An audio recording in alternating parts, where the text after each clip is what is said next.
I got a little ahead of myself. We're doing a S400. I'm a little shaky. I haven't ate today. I'm not very hungry. But we're doing an S400 John C. Fab kit. So it's a whirly kit, twisted pedestal on this 17, maybe an 18. I deleted it like a year and a half ago. And his turbo actuator is giving him problems. So he wanted to just do an S400, which I don't blame him. So I did get a little ahead of myself. Drained out some of the coolant. Actually, I could drain out a little bit more, but got the Y bridge out. The AC compressor laid off there to the side. Batteries are disconnected. Took the fender liners out. I got the cold side pipe all apart. He went with a bronze color. And then we have that's a CCV kit. And that's up pipes because these ones have a little alignment dowel on your up pipe that will not work unless you grind it off. And I don't want to take the risk of it leaking after grinding it off. So now, after we got everything apart, well, for the most part, this all has to come off and kind of just lay your harness out of your way. That way you can see what you're doing. Still got to take off that coolant line, get it out of the way. Now we're going to take off the hot side intercooler pipe and get that out of the way. Once you get that clamp loose, it's kind of a pain in the ass. If you have an angled ratchet, it makes life a little bit easier, but the T-bolt actually goes on an angle up this way. So on this truck, when I deleted it, obviously I lifted the cab, so I didn't pull the turbo. So we're gonna take off this crankcase, filter together, because I haven't had to do that yet. So I'm guessing those are probably a 10. Yeah, they're 10. You got two 10s back there. And then you got some Torx bits in all four corners. Okay, so I didn't realize those are a one-time use, basically an M6 or whatever the hell they call it. So you need an easy out, which I'll just do that tomorrow. For right now, we'll just get it out of the way so I can get the turbo off. So now that I got the oil feed, if I said that's oil feed and it's wrong, I'm used to like Cummins will be on the top. So if that's the drain, I guess I'm wrong, which I have not dug in there far enough. Okay, yeah, no, that's the feed because the drain's right there. So I don't normally mess with L5ps, but I do them every once in a while. I just figured there's no videos on this, so we might as well make one. And then we're gonna take off that coolant line too. All right, so the drain is undone, feed's undone, coolant line fitting's undone, downpipe's unhooked. Now all we have left is your four pedestal, not really pedestal bolts, but pedestal bolts. Those look like a 15. I get those out, and then we'll yank the turbo out. That way it's out of the way. That way we can mess with the CCV. So it's really not too bad. And then once we get the turbo out, we'll I don't have the little fancy blockers. I don't work on these enough to justify buying them, and I always double check what I do. So I'll put rags in those, microfibers, not just paper ones, so you don't miss them. And we will get this all off. So for the 4 bolts, 1/2 inch breaker bar with a wobbly style, foot long extension. Break them all loose, and then I'll just take them off with the electric ratchet. It's pretty sad. I got a topside creeper, and I still choose to stand on my little stool. It's a lot better, in my opinion, quicker. Made a mess with the coolant a little bit. I gotta figure out what we gotta do with this coolant line. Gotta check that down. I gotta pull the downpipe off. And I think once we get the downpipe off, just for today, I'll at least get this pedestal out and the outpipes undone, and I'll call it quits for today. But honestly, I think I've been working on this for an hour and a half, if that, with the with it already being deleted, it makes it a little bit easier to get everything out of the way and done. Well, so far my, oh, it's only an hour and a half job turned into, well, as you can see, currently I have a manifold sitting here. Yeah, all the up pipe bolts broke. I even heated up the cast with my, I mean, it's gonna get it as hot as it's gonna get without melting them out. So those all broke. So I broke them off at the pedestal, but we have, where did I just put it? So this is your passenger side OEM up pipe. I'll show you. Hold on, let me flip the camera. So as you can see, your OEM up pipes have the alignment dowels. Well, if you take a grinder, you do a better job. This is just a test. You can still use a new gasket then and bolts. So I'm gonna talk with my buddy and see, because honestly, I'm not charging him labor for this because I just wanted to do it. So I knew how to do it. But let's see if we can leave the passenger side or driver's side manifold and up pipe and put a new gasket at the top and grind down the top, so that way I don't got to change out the passenger or the driver's side because there's a lot more shit in the way. Is it the correct way to do it? I mean, it ain't gonna make a difference, honestly. I did that on my LMM, put a S369 on my LMM, and I did it that way and had no problems. So yeah, current status is everything is off, out of the way. Have coolant mess, but we got the old puppy pad down there to dry some of it up.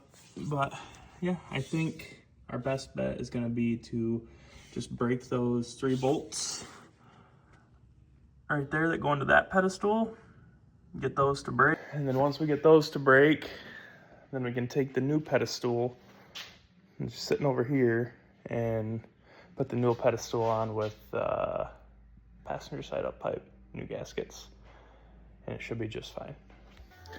All right, so it's the next day. Went to my machine shop in town, and they got all the studs out. Went to Chevy dealership and I got a new manifold gasket. That way we can put that all back together before I got going too crazy. So once you get up in here, when you have the turbo out, there is a coolant line, which is sitting right here now. I just gotta move it. You know, 1 bolt holding it down there and 1 bolt holding down. Actually, the coolant line got held down there. Oil feed line got held down right there.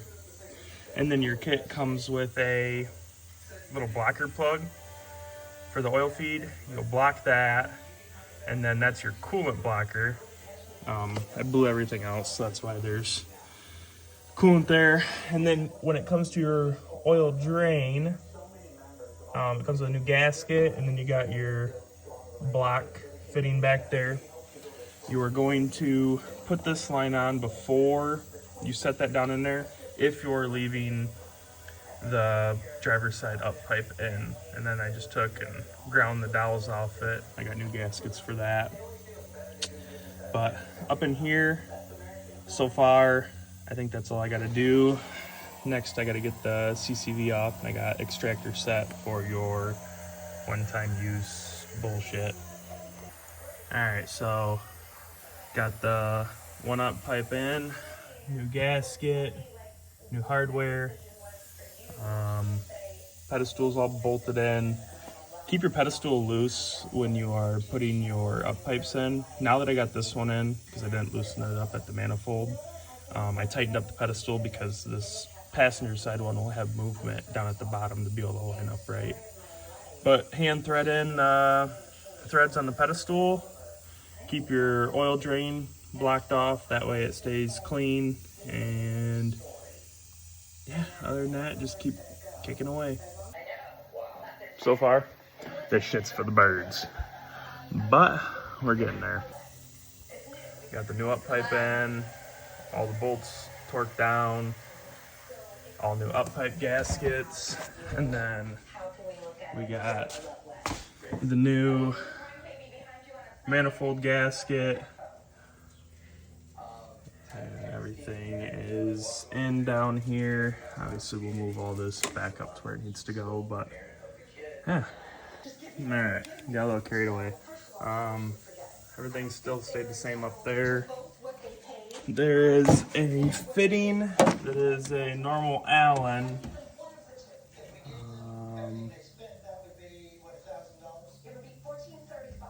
Okay, guess I can't see it there. Okay, right there's an Allen style fitting. Oh, we're just gonna right here.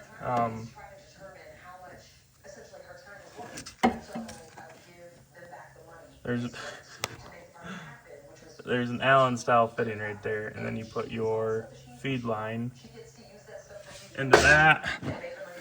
Route it up however you want to route it. CCV's in. Fitting comes on this side of the S467 kit. Put it on that side. And for the angle, I didn't want to have that so hard going down right here. I might switch it up. We'll see. We'll see how the hot side pipe fits. But CCV's in, you use your screw extractor, drains in, feeds in. Now we're just waiting on the turbo. Well, I haven't done an update because this right here has kicked my ass. So I think I left off, I didn't even have the turbo on yet. So I will explain kind of some little tricks that I learned so far. So you're gonna wanna slide your downpipe in before you put the exhaust housing on, because you're gonna take that clamp off, put the exhaust housing on, then put the center section in. Before you put the center section in, put your drain line on so that way you can get to it. Get your drain line all tightened up, and then slide the center section in, and then put the front cover on. Y-bridge is pretty self-explanatory. There's nothing goofy there. That lower coupler with the adapter can off itself, so can that lower one. But yeah, keep everything loose until you get it all fitted up, and then go through and tighten everything. Once you get everything tightened, then you just start slowly piecing it together. And then with the S467 crankcase, rear out bullshit, they send you an O-ring because this from Whirly is notched for an O-ring on the inside. So then, try to get it before I forget, but your S467 kit has a notch for this, but they're different sizes. So I put the flat side, which is the side that's facing the O-ring that's in there currently, in there. I'll get that O-ring out here in a minute, but intake air temp sensor, whatever they call it, both of those go in like how they would OEM. And yeah, that is where we're leaving off for tonight.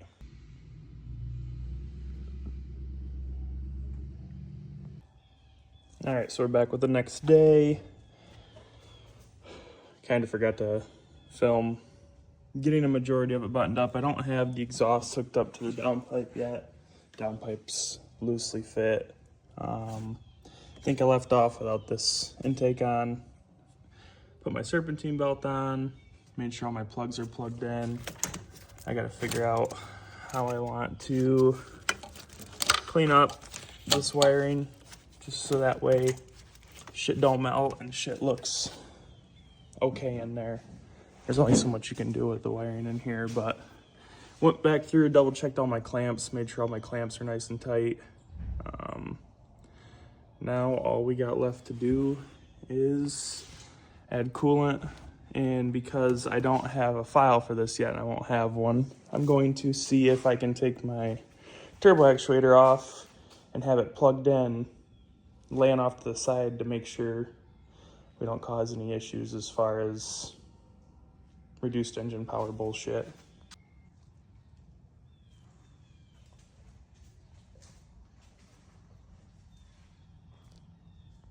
So I missed a few like key parts.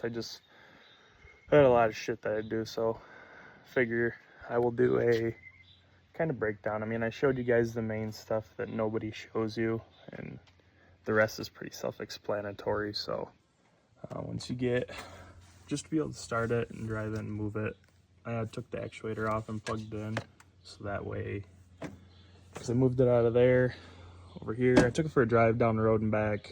Your throttle, it almost acts like it's going to stall out.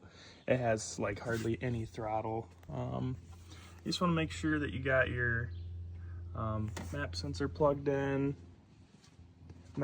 Your kit comes with one new hose, coolant hose, and it's this guy going up to there. For now, I got to figure out something to do with this harness to keep it off of everything, keep everything happy. I'll zip tie that over because I don't really know any other way to make it better. Your downpipe bolts up to your normal downpipe like usual. Get in the airbox, then you take the airbox tray off the bottom, use those bolts. Other than that, it's really not too bad. I think I'm gonna have him order a passenger side transmission dipstick and swap this over, but for now you can still get your oil cap off and you can get the dipstick out, check over everything. I put the bracket back on here. I see some people don't. I did just for the cleanness aspect of things. And one thing, make sure that you get your turbo drain tight, because I got it all put together this morning. After I got it all put back together, I had to pull it all back apart, but it now with having the actuator plugged in, I don't have any codes, but without having a non-VGT tune in it definitely runs a little shitty. Like it still has that little clap, but it's not up in the RPMs where it should be, but definitely sounds good. Other than that,